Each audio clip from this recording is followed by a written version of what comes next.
한국직업방송과 연합뉴스TV가 함께 만드는 취업 전문 뉴스 투데이 고용플러스입니다. 네, 개인 회생 신청자 10명 중 1명이 20대 청년인 것으로 나타났습니다. 대학 학자금 대출 부담에 취업도 쉽지 않아서 빚 탕감을 요청하는 청년이 늘고 있다는 분석입니다. 신세롬 기자입니다. 감당 못할 빚에 허덕이는 사람들을 위한 개인 회생 제도. 올해 상반기 신청 건수가 4만 7천여 건에 달하는데 이 중 10%인 약 5천 건은 20대 청년이 신청한 것으로 나타났습니다. 20대 개인 회생 신청은 지난 2014년 1만 건을 돌파하는 등 매년 증가 추세입니다. 아예 파산을 신청하는 20대도 지난 2012년 이후 매년 늘고 있습니다. 청년들이 빚 탕감을 요청하는 것은 대학 학자금 대출을 받은 데다 취업이 어려워 직장 생활조차 시작하지 못하는 것이 요인으로 꼽힙니다. 실제 우리나라의 학자금 대출자는 169만 명, 대출액은 11조 7천억 원에 이릅니다. 이 중 소득이 발생한 시점부터 대출을 상환하겠다는 대출자가 97만 명으로 지난 2012년 대비 85%나 증가했습니다. 취업을 하더라도 연봉이 높지 않아 대출금 상환이 어려운 실정입니다. 학자금 대출 의무 상환 기준 소득 이상자 중 한국경영자총연합회가 지난해 대졸 신입사원 초임으로 제시했던 월임금 290만 원 이하 소득자는 84.6%에 달했습니다. 졸업 후 상당 기간 직장을 얻지 못하거나 힘겹게 취업난을 뚫고도 학자금 대출 상환 능력이 부족해 빚에 허덕이는 청년들. 더불어민주당 정성호 의원은 정부는 20대 생계형 채무자의 빚을 안정고용이 될 때까지 유예해주고 법원은 청년 개인 회생 신청자의 면책 기준을 완화해야 한다고 지적했습니다. 연합뉴스TV 신세롬입니다. 정부의 가계부채 축소 방침에 따라 직장인들이 많이 이용하는 마이너스 통장 대출의 문턱이 높아지고 있습니다. 이에 따라 고금리 제2금융권으로 대출이 몰리는 풍선 효과가 우려되고 있습니다. 김동국 기자입니다. 30대 직장인 박모 씨는 최근 마이너스 통장 한도를 늘리려고 은행을 방문했습니다. 그러니까 돈 생기는 족족 그냥 돈 갚아 나가면 상환 수수료가 없으니까 그게 좀 메리트일 것 같아가지고 일단 뭐 어떻게 될지 몰라도 한도를 좀 늘려놓고 나중에 상환 봐가면서 그냥 쓰든지 말든지. 그런데 최근 해당 상품의 최고 한도가 축소돼 한도를 늘릴 수 없다는 얘기를 들었습니다. 신한은행은 추석 직전인 12일부터 일부 대출 상품에 대해 마이너스 통장 신규 대출 한도를 최고 1억 원에서 최고 5천만 원으로 축소했습니다.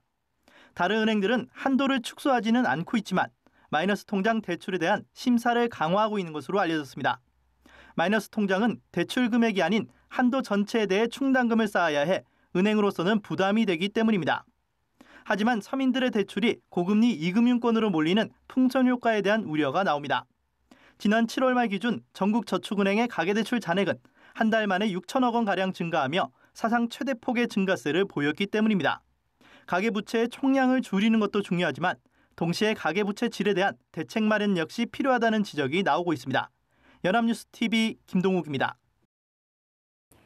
선진국의 상징인 1인당 국내 총생산 GDP 3만 달러 고지에 우리나라는 2018년에야 오를 수 있을 것으로 전망됐습니다. 국회 예산정책처의 중기 경제 전망에 따르면 우리나라의 1인당 GDP는 3년 뒤인 2018년에 3만 1,744달러로 3만 달러대 진입이 가능할 것으로 추정됐습니다. 이는 2006년 2만 달러 돌파 이후 12년 만으로 다른 선진국 평균인 8.2년과 비교해서 4년 정도 더 걸린다는 분석입니다.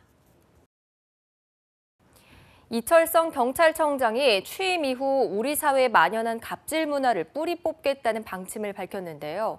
정작 경찰 내부에서 벌어지는 갑질 행위에 대해서는 제자리 걸음이라는 비판이 나오고 있습니다. 황정현 기자입니다. 경남 지역 경찰관인 A씨는 지난 4월 육아휴직을 냈습니다. 상관의 갑질에 시달리다 우울증까지 생겨 육아와 일을 병행할 수 없다는 판단에서입니다. 상관이 욕설을 섞어 말하는 건 기본이고 자신의 차량 타이어를 교환해 오라는 요구부터 명절 선물 구입과 담배 심부름까지 시켰다고 A씨는 주장합니다. 결국 A씨는 육아휴직을 냈고 상태가 호전되던 지난 5월에는 하루 8시간에 걸쳐 감찰 조사를 받았습니다. 그러나 4개월이 넘도록 아무런 조치는 취해지지 않고 있습니다. 3개월하고 반 정도가 지난 시점에서 저에게 날짜가 명확하지 않아서 징계하기 어려울 수도 있으니까 다시 조사를 해서 날짜를 명확히 해달라고 얘기를 했습니다. 지난 3월에도 같은 지역에서 부하 직원에게 사적인 심부름을 시킨 경찰 간부가 3개월 만에 감봉 처분을 받았습니다. 경찰청은 여러 사건을 모아 징계위를 여는데 그간 부산 SPO 사건 등 굵직한 일을 처리하다 늦어진 측면도 있다며 내주쯤 해당 사건에 대한 징계위가 열릴 것이라고 설명했습니다. 그러나 경찰이 갑질 횡포를 특별 단속 중인 데다 내부 고발자가 보호돼야 한다는 사건의 특성상 경찰이 정작 내부 문제엔 소홀한 것 아니냐는 비판이 제기되고 있습니다. 연합뉴스TV 황정현입니다. 네, 보신 것처럼 경찰과 관련된 좋지 않은 소식 많이 전해드렸는데요. 우리 주변에는 시민을 지켜주는 경찰관들도 많습니다. 7살 어린이를 치고 달아나 숨지게 한 혐의로 40대 운전자가 9일 만에 경찰에 붙잡혔습니다. 경찰은 추석 연휴를 반납하고 주변 지역의 그랜저 500대를 뒤져 범인을 찾았습니다. 김보나 PD입니다.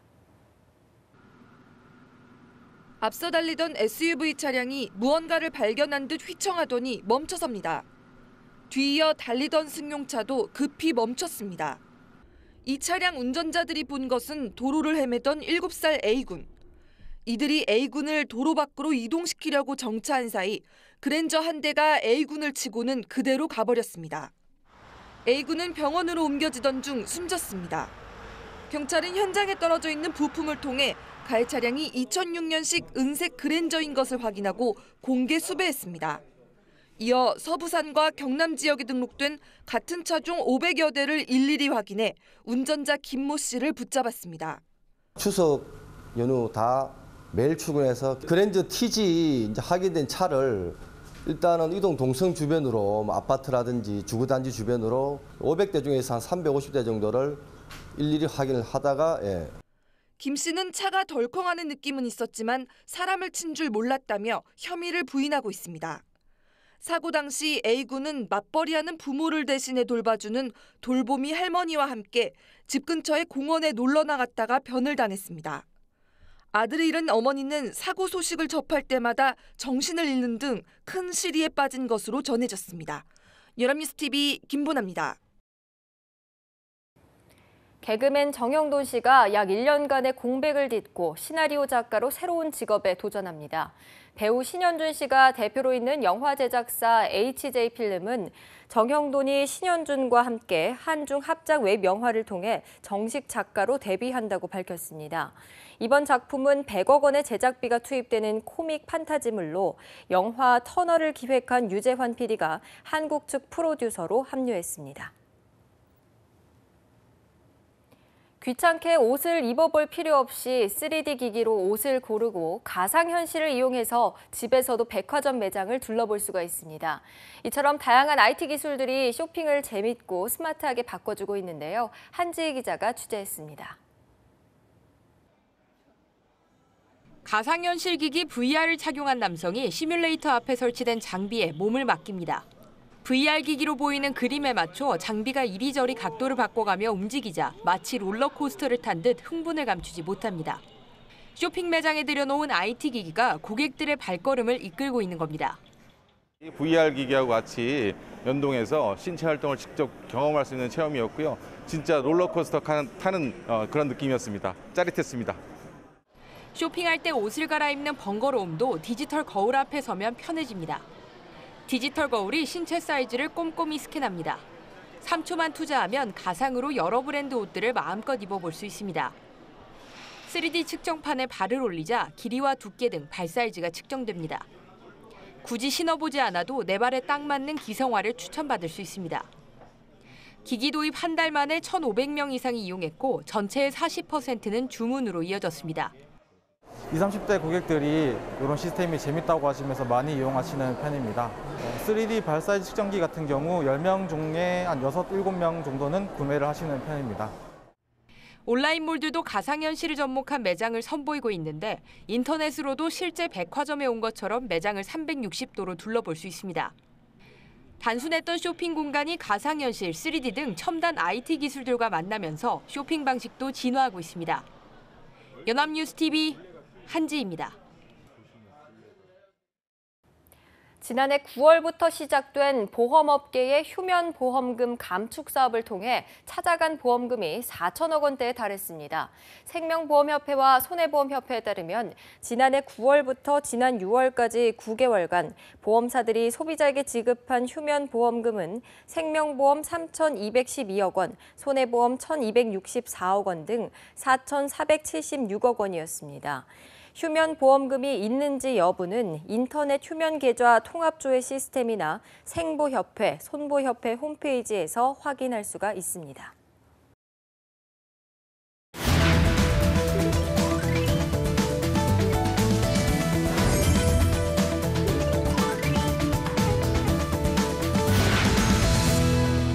대한민국 직장인과 구직자라면 누구나 공감할 만한 투데이 데이터 뉴스 시간입니다. 강설희 아나운서와 함께합니다. 안녕하세요. 네, 안녕하세요. 투데이 데이터 뉴스 시간입니다.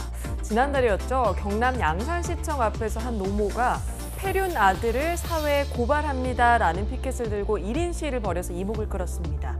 바로 그 이유는요, 로또 당첨금 때문이었는데요. 아들이 로또 복권 1등에 당첨되자 연락을 끊었다는 겁니다. 당첨금만 무려 40여 원.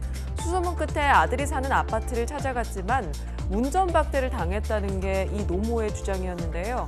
아들의 로또 당첨이 알려지자 거액의 당첨금을 두고 가족 간에 큰 싸움이 일어난 겁니다. 결국 아들은 가족들과 연락을 끊고 거주지를 몰래 옮기는 상황까지 번지게 된 거죠. 네, 로또 당첨금이 결국 가족 간의 정을 갈라놓고 말았네요. 비극이 아닐 수 없는데요. 그렇습니다. 이 로또 당첨금을 둘러싼 황당한 사건 이뿐만이 아닙니다. 지난 7월에는요. 4년 동안 로또에 당첨되지 않았다는 이유로 법원에 부탄가스를 들고 찾아와서 폭파해버리겠다며 난동을 부린 50대 남성도 있었습니다. 복권에 당첨될 확률은 길 가다 벼락 맞아 죽을 확률보다도 낮은 815만 분의 1이라고 하는데요. 그래도 정말 많은 분들이 대박을 꿈꾸면서 복권을 사고 있습니다. 그래서 준비한 오늘의 주제는요. 복권이 뭐기에입니다. 네, 누구나 한 번쯤은 인생 역전을 꿈꾸면서 복권을 사본 경험 있을 텐데요. 자, 우리나라 복권 판매량 얼마나 되나요? 네, 기획재정부 복권위원회에 따르면 올 상반기 복권 판매액은 1조 8,925억 원으로 전년과 비교해서 6.9% 증가했다고 합니다. 올해 총 판매 예상 실적은 3조 7,595억 원, 역대 최고치가 될 것으로 전망하고 있습니다. 이 중에 가장 큰 비중을 차지하는 건 전체 판매액의 92.1%를 차지하는 로또입니다. 올해 판매 예상액은 약 3조 4,350억 원을 넘어설 것으로 예상이 되고 있는데요. 2003년 로또 복권이 도입된 이후 역대 최고치라고 합니다.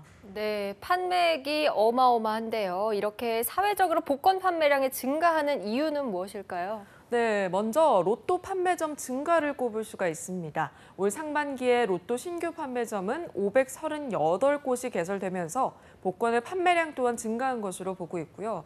또 흔히 복권은 불황 상품이라고 말합니다. 경기가 나빠지고 살기가 어려워질수록 잘 팔리기 때문인데요. 요즘 장기 불황으로 취업이 힘들고 또 졸업과 동시에 실업자가 되는 젊은이가 늘어나고 있죠. 또 게다가 직장인들은 구조조정과 치솟는 물가에 시달리고 있는 게 현실입니다. 결국 사람들은 복권으로 눈을 돌려서 불확실한 미래에 대비하고자 하는 거죠. 네, 청년층은 취업난이, 또 중장년층은 노후 불안이 심화되면서 대박의 환상을 품고 복권에 의존할 수밖에 없어지는 현실 안타까운데요. 그렇습니다. 실제로 취업 포털 사람인에서 성인 남녀 2,979명을 대상으로 부자가 되는 가장 빠른 방법을 물어봤는데요. 부모님 재력이나 유산을 통해서라는 답변이 44.1%로 1위를 차지했습니다. 또 로또 등 복권 당첨을 통해서가 다음으로 2위를 차지했다고 합니다. 네, 예전에는 자수성가를 꿈꾸는 젊은이들이 많았잖아요. 그런데 이제는 자력으로 부자가 되기 힘들다 이렇게 판단하고 있는 것 같습니다. 이렇다 보니까 복권을 구매하는 직장인들도 늘어날 수밖에 없을 것 같은데요. 그렇습니다. 이번에는 취업 포털 커리어에서 직장인 882명을 대상으로 설문조사를 해봤는데요. 응답자의 69.8%가 평소에 나는 복권을 구매하고 있다고 답했습니다. 10명 중 7명이 이런 건데요. 직장인들이 주로 구매하는 복권의 종류는 로또가 44%로 가장 많았고요. 그 뒤를 이어서 연금 복권이 42.8%, 스포츠 토토가 9.8%를 차지했습니다. 일주일에 구매하는 복권의 개수는 평균 1.9개로 조사됐습니다. 네, 그렇군요. 자, 그럼 누가 복권을 많이 사는지도 궁금한데요. 아무래도 대박의 꿈을 꾸는 거는 조금 더 살기 팍팍한 서민들이 대부분일 것 같은데 어떤가요? 네, 흔히들 다들 그렇게 생각하고 계신데요. 의외의 조사 결과가 나왔습니다. 중산층이 오히려 복권을 더 많이 구매한다는 건데요. 소득이 199만 원 이하인 사람의 복권 구입 비중은 2008년 15.9%에서 2013년에는 6.7%로 절반이 넘게 줄어들었습니다. 반면에 같은 기간 동안 소득이 400만 원 이상인 복권 구매자의 비율은 19.5%에서 44.1%로 크게 늘어났습니다. 복권의 주 구매층이 저소득 또 블루칼라일 거라고 생각하지만 오히려 고소득층, 화이트칼라가 더 많았다는 걸 알 수가 있었는데요. 이는 로또의 대중화 때문이라고 볼 수도 있지만 한편으로는 중산층의 체감 경기가 나빠진 게 원인이라고 볼 수도 있습니다. 네, 정말 의외의 조사 결과네요. 자, 그렇다면 로또 1등의 행운을 차지한 주인공들은 어떤 분들이었나요? 궁금한데요. 네. 올해 상반기 로또 1등 당첨자는 총 223명, 최고 당첨금은 41억 원이었고요. 평균적으로 1등 당첨금은 21억 8천만 원이라고 합니다. 1등에 당첨되는 사람들은 도대체 어떤 분인지도 분석해 봤는데요. 성별은 남성이 78%, 여성은 22%로 남성이 훨씬 많았고요. 기혼자가 71%, 미혼이 29%로 결혼한 사람이 2배 이상 많게 나타났습니다. 나이별로는 40대가 38%로 가장 많았고요. 이어서 30대가 27%, 50대는 22%, 20대, 60대 이상 순이었습니다. 네, 주로 중년층의 가장들이 많이 당첨이 됐네요. 자, 그럼 실제로 이렇게 당첨되신 분들은 어떤 계획을 갖고 있었나요? 네, 이 로또 1등 당첨자들에게 당첨금 사용 계획을 물어봤는데요. 주택이나 부동산을 구입하겠다는 응답이 30%, 대출금을 상환하겠다는 응답이 30%로 나타났습니다. 그 밖에도 사업자금으로 활용하겠다, 또 재테크를 하겠다는 답변도 있었고요. 로또 대박의 꿈을 실현한 후에 현재의 직업을 유지할 건가요? 이렇게 물어봤더니 무려 93%가 직업을 유지하겠다고 응답한 반면에 그만둘 계획이라는 응답은 7%에 불과했습니다. 네, 과거에는 복권이 정말 일확천금이라는 생각에 당첨과 함께 직장을 그만두겠다 이런 사람들이 많았던 것 같은데 많이 현실적으로 변한 것 같습니다. 자, 그럼 마지막으로 정말 중요한 거죠. 자, 로또 당첨 비결 있을까요? 네, 당첨 비결은 아쉽게도 알아내기가 참 힘들었습니다. 하지만 올해 가장 많이 나온 번호는 말씀드릴 수 있습니다. 올해 상반기 당첨 번호를 분석해봤더니 가장 많이 나온 번호는 28번 또 33번이었다고 합니다. 각 8번씩 나와서요. 이 숫자가 나올 확률이 30% 정도에 달한다고 합니다. 또 1등 당첨자의 63%는 자동 선택으로 번호를 골랐다고 하니까요. 이 점도 참고하시길 바랍니다. 네, 저도 복권 살 때 참고해 봐야겠습니다. 네, 요즘 살기가 팍팍하다는 말 많이들 하십니다. 그래서 복권에 의지하고 또 많이 기대하는 분들도 계신 것 같은데요. 복권으로 반드시 인생 역전을 해야겠다 이런 생각보다는 팍팍한 일상에 소소한 활력으로 삼아보는 건 어떨까요? 네, 오늘 모두 좋은 꿈 꾸시고요. 내일 복권 한 장 사는 재미 누려보시길 바라겠습니다. 지금까지 투데이 데이터 뉴스 강설희 아나운서와 함께했습니다. 고맙습니다. 네, 고맙습니다.